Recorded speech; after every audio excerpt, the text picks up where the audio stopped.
Hi friends, welcome to primal power media. ഞാനിന്ന് നിങ്ങളുടെ മുന്നിൽ വന്നിട്ടുള്ളത് ലിജിമോൾ ജോസ്, രോഹിണി, വിനീത് എന്നിവർ കേന്ദ്ര കഥാപാത്രങ്ങളായി അഭിനയിച്ച കാതൽ 80 പൊതു ഉടമൈ എന്ന സിനിമയുടെ വിശേഷങ്ങളുമായിട്ടാണ്. ഈ സിനിമയിൽ വളരെ കുറച്ച് കഥാപാത്രങ്ങൾ മാത്രമേ ഉള്ളൂ, അധികം കഥാപാത്രങ്ങളൊന്നുമില്ല. ഒരു 5 പേരെ കാര്യമായിട്ട് ഈ സിനിമയിൽ ഫുള്ളായിട്ടുള്ളൂ. പിന്നെ അതുപോലെ സിനിമയിൽ ഒരു വീട്ടിൻ്റെ ഉള്ളിൽ വെച്ചിട്ടാണ് ലൊക്കേഷൻ ഫുള്ള്. സോങ്സിൽ മാത്രം വ്യത്യാസം ഉണ്ടെങ്കിലും കുറച്ച് പുറംഭാഗം ഉണ്ടെങ്കിലും കൂടുതലും ഒരു വീട്ടിനുള്ളിൽ വെച്ചിട്ടാണ് ഈ സിനിമ ഷൂട്ട് ചെയ്തിട്ടുള്ളത്. ഈ സിനിമയിൽ ലിജിമോൾ ജോസിൻ്റെ ക്യാരക്ടറിൻ്റെ പേര് സാം എന്നാണ്. ഒരു ലവ് കപ്പിൾസിന് ജനിച്ചൊരു മകളുടെ ലവ് അമ്മയോട് പറയലും അതിനോടനുബന്ധിച്ചുള്ള കാര്യങ്ങളുമാണ് സിനിമയിൽ.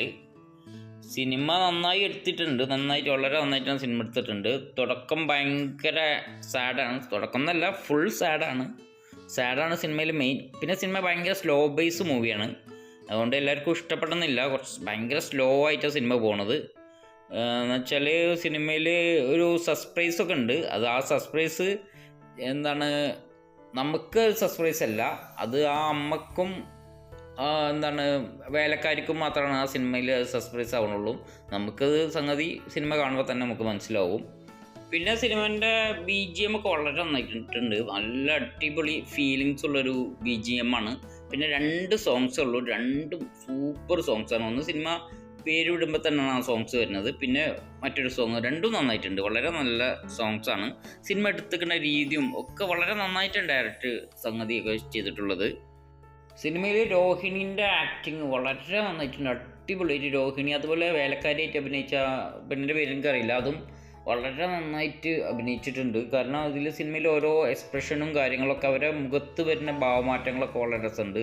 കാരണം അവർ ഓരോ കാര്യങ്ങൾ പറയുമ്പോഴും അവർ ചിന്തിക്കുന്നതും കാര്യങ്ങളും അവരെ പ്രകടിപ്പിക്കുന്നതും അവരെ എക്സ്പ്രഷനും കാര്യങ്ങളും ഒക്കെ വളരെ നന്നായിട്ട് തന്നെ സിനിമയിൽ എടുത്തിട്ടുണ്ട്.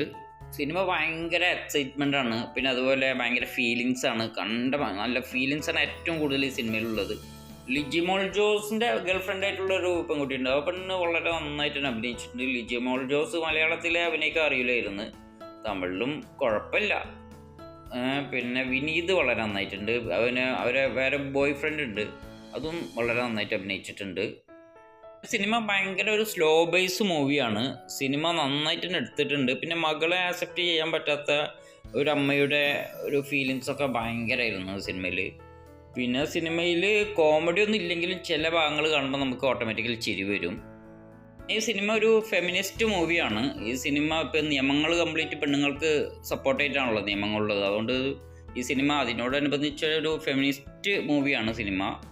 പിന്നെ ഈ സിനിമ തമിഴന്മാർ ഇതിനെ എങ്ങനെ ആക്സെപ്റ്റ് ചെയ്യുമെന്ന് എനിക്ക് അറിയില്ല. കാരണം തമിഴ്നാട്ടിൽ ജാതി കല്യാണം തന്നെ കഴിച്ചാൽ തന്നെ ആൾക്കാരെ കൊല്ലുന്ന സ്ഥലമാണ് തമിഴ്നാട്. കേരളത്തിൽ പിന്നെ പെണ്ണുങ്ങൾക്ക് തോന്നിയ മാതിരിയാണ് നിയമം. ഏറ്റവും ലേറ്റസ്റ്റ് നിയമം കല്യാണം കഴിഞ്ഞ ഭാര്യയ്ക്ക് വേറെ പുരുഷനെ പ്രണയിക്കാമെന്നുള്ളതാണ് നമ്മളെ കേരളത്തിൽ കൊടുത്തിട്ടുള്ളത്. നമ്മുടെ നാടിൻ്റെ പോക്ക് എങ്ങോട്ടാണെന്ന് ദൈവത്തിന് മാത്രം അറിയാം.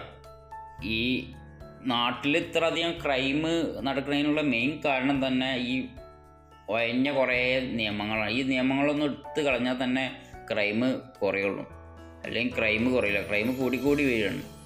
ഈ പെണ്ണുങ്ങൾക്ക് വേണ്ടാത്തതിനും വേണ്ടതിനൊക്കെ സപ്പോർട്ട് ചെയ്തിട്ടുള്ള കുറേ വേണ്ടാത്ത നിയമങ്ങളുണ്ട്.